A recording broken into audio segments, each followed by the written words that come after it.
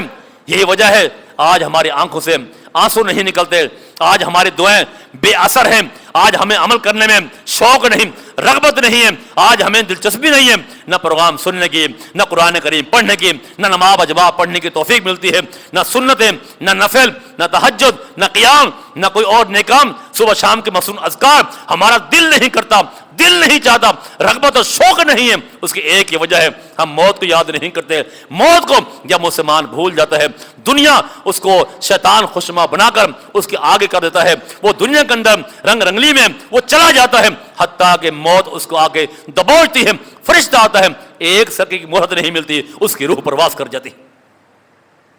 حضرات ہم نے سوچنا ہے، تھوڑا غور و فکر کرنا ہے، اپنے رب کو یاد کرنا ہے، موت کی ترجیحات میں شامل کرنا ہے، اور ہو سکے تو آپ ہفتے میں، مہینے میں، 15 دن میں قبرستان کا چکر لگائیں، ویرانے میں جائیں اور وہاں جا کر بیٹھیں، اپنے رب کو یاد کریں، موت کو یاد کریں، اور یہ منظر سامنے رکھیں۔ یہ جتنے یہاں لوگ یہاں سو رہے ہیں، کوئی ان میں مالدار ہوگا، کوئی ان میں وزیر اعظم ہوگا، کوئی ان میں S P D S P ہوگا، کوئی وزیر اعلیٰ ہوگا، ہمارے آباء و اجداد ہوں گے، چھوٹے بڑے ہوں گے، آج ان کی ہڈیاں چمک رہی ہیں، ریڑھ کی ہڈی باقی ہے، کچھ نہیں بچا، ملیا میٹ ہو گیا ہے، اور کل قیامت کے دن اللہ ان کو زندہ کھڑا کرے گا، اپنے سامنے کھڑا کرے گا، اور ہم نے بھی اللہ کے سامنے پیش ہونا ہے، ننگے بدن ہوں گے، بغیر خطرہ کے ہوں گے، 1 میل کے فاصلے پر سورج ہوگا، تپتی ریت ہوگی اور گرم زمین ہوگی۔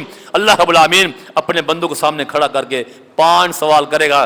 جوانی دی ہے کس طرح گزاری، عمر دی تھی کس طرح گزاری ہے، کہاں سے مال کمایا، کن ذرائع سے کمایا، حلال حرام کمایا، اس کا بھی حساب ہے، کہاں خرچ کیا اس کا بھی حساب دے، جتنا علم حاصل کیا اس پر کتنا عمل کیا، گھر کا ماحول کیسے بنایا۔ ان 5 سوالوں کا جواب اللہ کے سامنے ان مردوں نے بھی دینا ہے، ہم نے بھی دینا ہے۔ یہ سارا منظر کب آئے گا؟ جب موت کو یاد کریں گے۔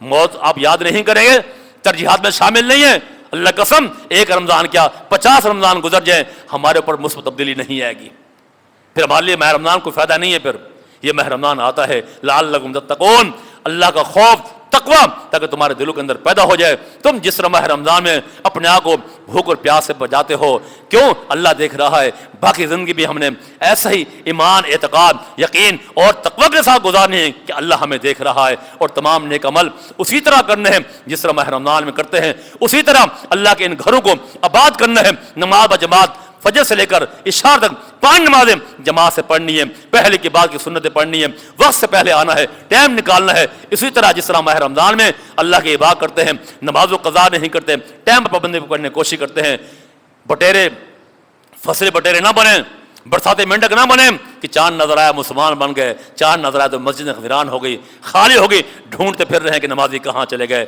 اللہ سے دعا رب العالمین ہمیں ایسے ایمانوں میں اسلام پر سچے دل کے ساتھ عمل کرنے کی توفیق عطا فرمائے۔